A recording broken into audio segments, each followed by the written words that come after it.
Assalamualaikum warahmatullahi wabarakatuh. Baik Bapak Ibu operator sekolah ataupun proktor ya, dimanapun berada, di kesempatan baik ini dengan izin Allah kita dapat berjumpa kembali.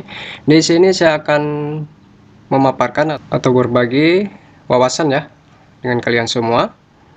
Di sini terkait kesiapan asesmen nasional ya. Di sini Bapak Ibu operator ataupun proktor sekolah harus mengisi data TIK-nya ya sebelum proses verifikasi ataupun validasi kesiapan TIK oleh satuan pendidikan dan dinas pendidikan ya. Di sini Bapak Ibu dapat kita lihat sebelum kita lanjut ke langkahnya bagaimana untuk mengentry ataupun menginput data TIK setiap satuan pendidikan ya. Di sini Bapak Ibu dapat kita lihat lini masanya, lini masa untuk asesmen nasional di tanggal 29 Juli di sini, yaitu untuk penarikan data ya dari Dapodik ataupun EMIS. Ini berlaku untuk Bapak Ibu operator sekolah ya di Kemdikbud ataupun Kemenak ya. Kemudian 30 Juli ya, dan seterusnya sampai dengan 22 sampai 31 Agustus. Di sini kita lihat lagi. Ini untuk alur verifikasi dan validasi kesiapan TIK. Di sini ada penjelasannya. Setiap satuan pendidikan memastikan proses perekaman data sarana dan prasarana terkait TIK di Dapodik ya, dan sudah menuntaskan pengiriman data melalui proses sinkronisasi. Ini Bapak Ibu operator sekolah diwajibkan ya ataupun diharuskan mengisi datanya lewat Dapodik ya. Kita tidak bisa melakukan langsung di sini ya, di Verval TIK. Kemudian selanjutnya satuan pendidikan melakukan proses pembaruan data kesiapan TIK di laman verval sp.data.kemdikbud.go.id /TIK ya. Oke, dengan mengakses fitur verval, pembaruan data kesiapan TIK mencakup data. Yang pertama, ketersediaan labor komputer, jumlah komputer, ketersediaan sumber listrik, dan ketersediaan jaringan internet dan kelengkapannya ya, dan sebagainya di sini. Baik, di sini dapat kita lihat untuk pelaksanaan asesmen nasional untuk peserta didik 2022 jenjang SD, MI, SDLB atau paket A. Di sini untuk sinkron simulasi AN jenjang SD, MI di tanggal 23 sampai dengan tanggal 25 September ya.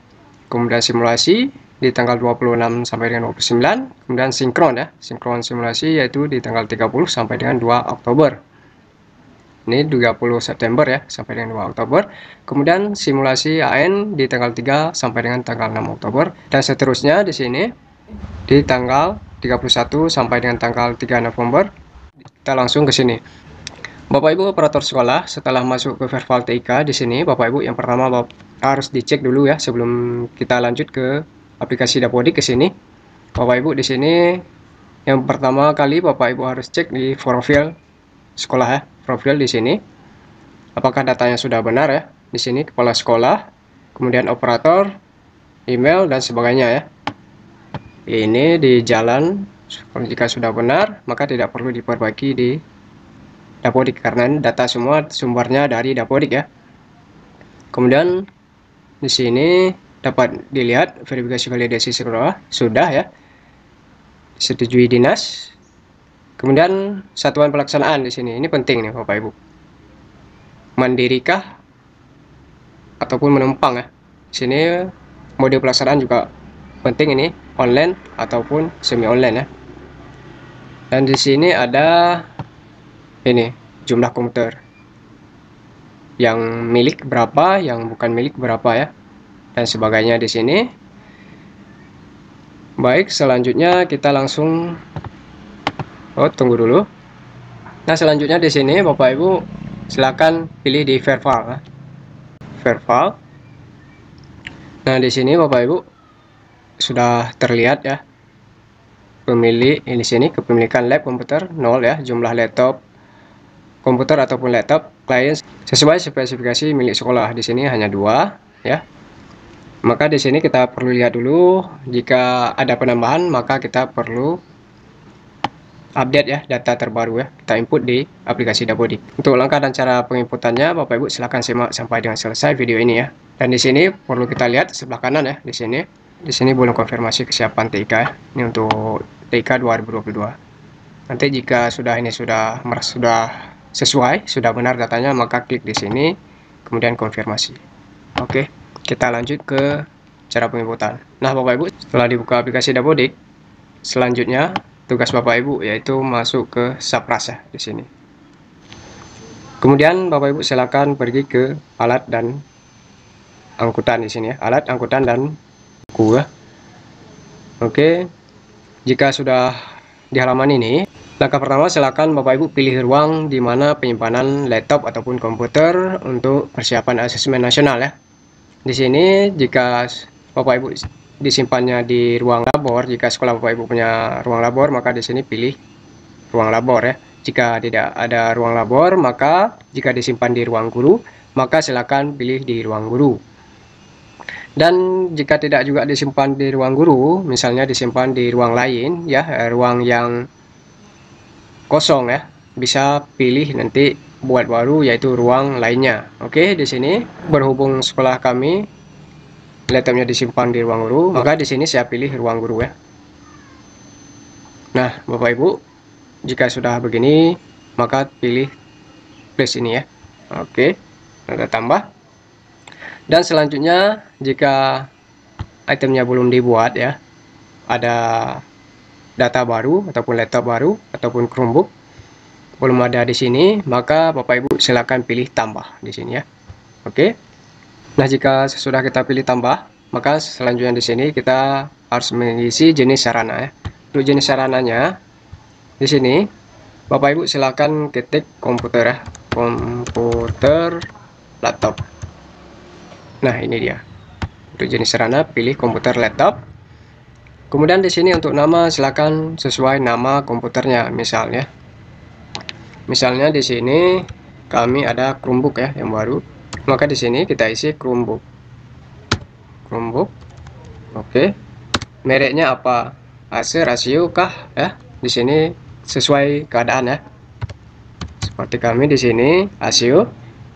Kemudian spesifikasinya saya contohkan RAM 4 ya. Jika Bapak Ibu ingin lebih lengkap, spesifikasinya bisa ditulis lebih lengkap ya. Dan selanjutnya di sini ini penting ya untuk kepemilikannya. Jika memang milik sekolah, maka pilih milik ya. Jika bukan milik sekolah, misalnya laptop ataupun Chromebooknya disewa, maka pilih sewa ya. Ataupun dipinjam, pilih dipinjam. Jika bukan milik, juga pilih bukan milik. Saya contohkan di sini, misal kita pinjam. Kemudian kita pilih di sini nama, salah satu nama yang ada di sekolah kita ya. Ini nama guru, staf dan lainnya ya. Staf ataupun kepala sekolah. Di sini kita contohkan, kita pilih misal sama Bapak ini kita pinjam, kemudian kita pilih simpan ya. Dan jika milik di sini, jika milik, maka di sini akan untuk namanya akan hilang ya, tidak ada tampil. Di sini berhubung Chromebook ini milik sekolah, maka saya pilih milik. Oke, kemudian kita pilih simpan. Nah, Bapak Ibu, di sini sudah ada itemnya. Kemudian di sini kita bisa geser ke kanan. Nah, di sini untuk jumlah total, jumlah layaknya belum ada, dan jumlah rusaknya belum ada ya. Untuk pengisian ini Bapak Ibu silakan klik ini ataupun pilih item ini. Kemudian pergi ke sini ya. Di atas, di menu di atas ini, menu aksi, kemudian pilih periodik. Nah, di sini totalnya jumlah Chromebooknya ataupun laptop ada berapa, misal 15. Kemudian layaknya berapa ya, kita berikan 15 ya, kita input 15 karena layak semua di sini. Oke, kemudian kita pilih simpan dan tutup. Baik, selanjutnya di sini Bapak Ibu, jika ini semua sudah terisi, Bapak Ibu bisa pilih jenis ini ya. Jika bantuan yaitu DAK, saya pergi lagi ke menu aksi, kemudian pilih dihasilkan dari blok brand ya. Di sini kemudian pilih tambah dan pilih tanda panah ini, tanda panah ke bawah. Dan di sini saya masih kosong karena belum saya input ya. Untuk penginputan blok range-nya, Bapak Ibu silakan pergi ke sini ya, ke sekolah. Ini ke menu sekolah sebelah kiri di bawah beranda. Nah, Bapak Ibu setelah kita pilih sekolah di sini, selanjutnya Bapak Ibu silakan pilih di sini di tanda panah bawah ini. Pilih blok green ya, blok green. Kemudian Bapak Ibu silakan pilih tambah di sini, tambah baru. Isikan nama sesuai ya, sesuai keadaan dan tahun, misalnya 2022. Kemudian sumber dari mana, jenis bantuan apa, peruntukan dana, kemudian besar bantuan dan dana pendamping ya. Jika ada, kemudian pilih simpan.